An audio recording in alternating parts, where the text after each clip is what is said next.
a little explanation as to why did I call John Pena Craven. This book, The Silent War, John Pena Craven, former Chief Scientist, U.S. Navy's Special Projects Office. John P. Craven was a key figure in the Cold War beneath the sea as Chief Scientist of the Navy's Special Projects Office, which supervised the Polaris missile system, then later as head of the Deep Submergence Systems Project and the Deep Submergence Rescue Vehicle Program, both of which engaged in a variety of clandestine undersea projects. He was intimately involved with planning and executing America's submarine-based nuclear deterrence and submarine-based espionage activities during the height of the Cold War. Craven was considered so important by the Soviets that they assigned a full-time KGB agent to spy on him. Some of Craven's highly classified activities have been mentioned in such books as Blind Man's Bluff, but now he gives us his own insights into the deadly cat-and-mouse game that U.S. and Soviet forces played deep in the world's oceans. Craven tells riveting stories about the most treacherous years of the Cold War. In 1956, Nautilus, the world's first nuclear-powered submarine and the backbone of the Polaris ballistic missile system, was only days or even hours from sinking due to structural damage of unknown origin. Craven led a team of experts to diagnose the structural flaw that could have sent the sub to the bottom of the ocean, taking the Navy's missile program with it. Craven offers insight into the rivalry between the advocates of deterrence, with whom he sided, and those military men and scientists such as Edward Teller, who believed that the United States had to prepare to fight and win a nuclear conflict with the Soviet Union. Craven takes readers inside the highly secret DSSP and DSRV programs, both of which offered crucial cover for sophisticated intelligence operations. Both programs performed important salvage operations in addition to their secret espionage activities, notably the recovery of a nuclear bomb off Palomares, Spain. He describes how the Navy's success at deep-sea recovery operations led to the takeover of the entire program by the CIA during the Nixon administration. John Pena Craven holds a Ph.D. from the University of Iowa and a J.D. from George Washington University. He was awarded 2 Distinguished Civilian Service Awards, the Navy's highest honor for civilians, among many other honors. After leaving the Navy, he was Marine Affairs Coordinator for the State of Hawaii and Dean of Marine Programs at the University of Hawaii. In 1976, he was appointed Director of the Law of the Sea Institute. Currently the President of the Common Heritage Corporation. He lives in Honolulu, Hawaii. So that's a little bit about who John Pena Craven is. Now, how did I get Richard Sauder's video here, Hidden Empire, Underground Bases and Tunnel Systems, is a prerequisite to understanding why I got John Craven's book and Bill Gulley's book, and why, after reading them, I called John Craven when the Gulf oil spill happened. To this guy, the oil spill should be child's play.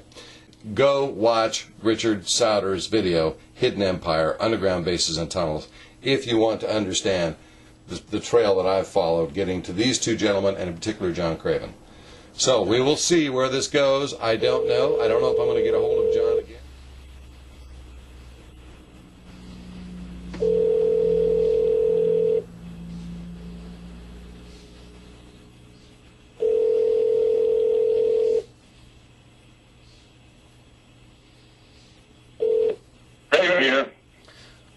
John, good morning. Glenn Murphy. Am I calling too early?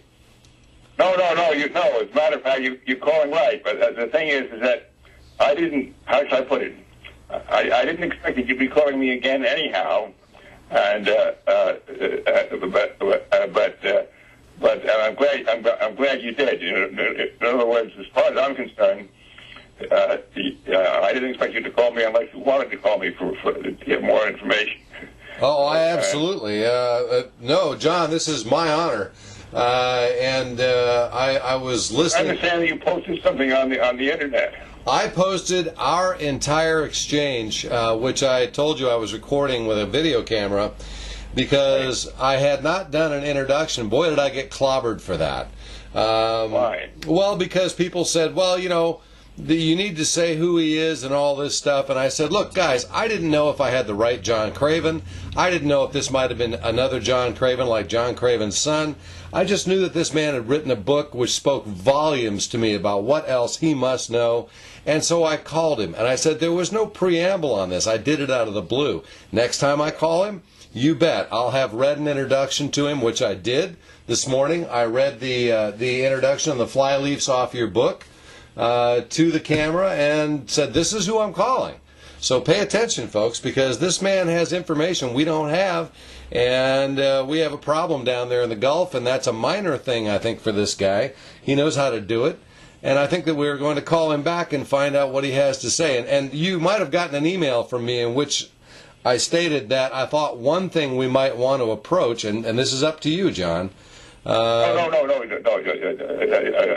So far, everything you're saying is wonderful, but first, it goes as follows: is that it's nothing is up. My protocol goes as follows: but is that any responsible journalist or reporter, okay, who wants to call me up can call me up at any time, any place, anything, okay. When they do that, then they can ask me any question they want of any kind, and I'll give them an answer which is truthful, although it may be a little deceiving as far as that's concerned. Cover story. And then they'll do something with it. They'll write a report or something of the kind. I won't read that report. I don't want to get that report. I'll be very very pleased, and then.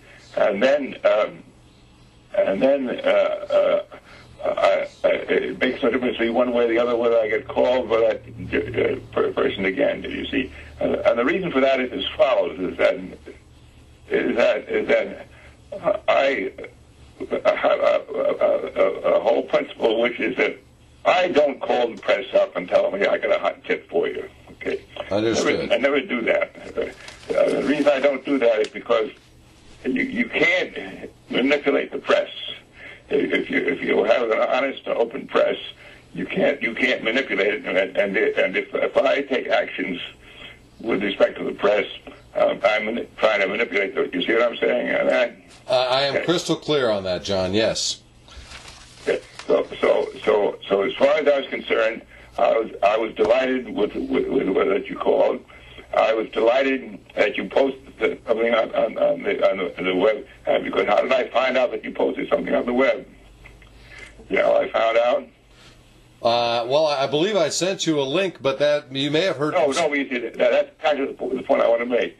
I found out not because you sent me a link. I found out because somebody that I know called me up and said, "Hey, there's this thing on the web."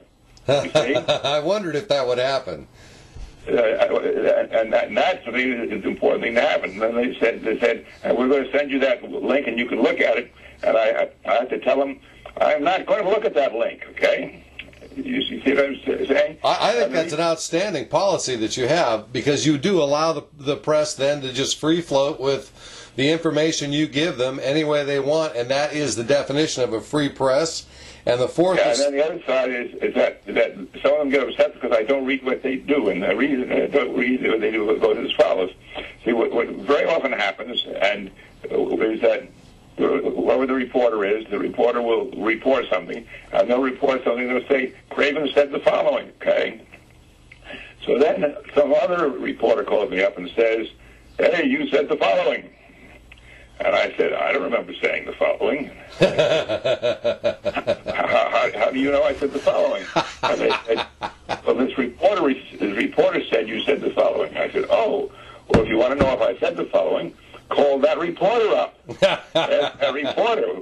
I knew that was coming. And then they say, "Well, did you say the following?" I said, "Look," I said, "if you want to ask me another question, which is the same sort of question, you can ask me another question, but I will not tell you whether I did or did not say it, because I was just done by another reporter. Not saying the reporter is right or wrong. I'm just telling you."